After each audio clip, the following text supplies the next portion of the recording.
متیم نوارو از جشن صدا در ولایت سوق اینجا بوده است خانچه مسجوهیو مسجوه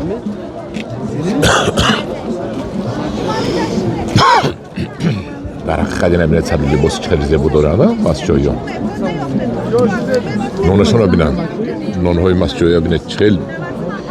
همه هنرمند مسجوهیو مسجوهیو سلام علیکم نظمی اپا جان شما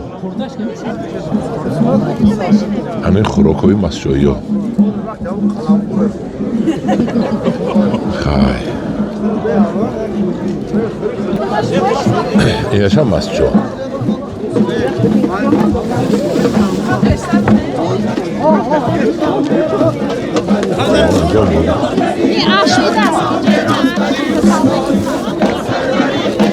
نوحیه عشق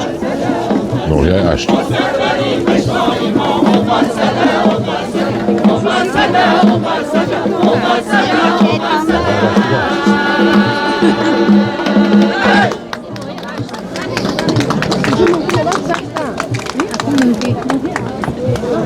هشتی ها اکنون اینجا در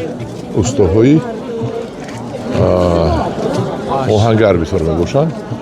من کفگیرهای ساختگشون رو آوردم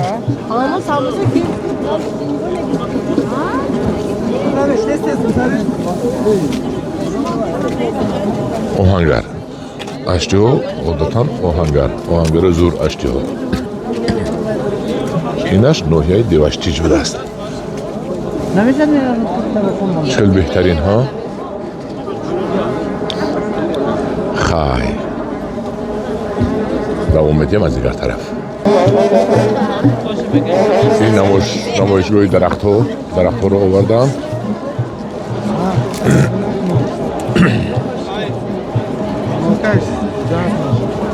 هم نیهول ها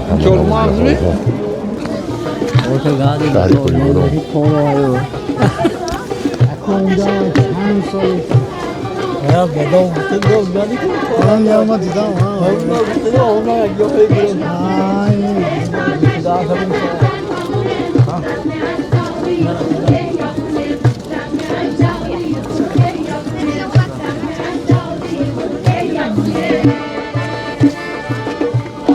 نوحیه پنجکین بوده است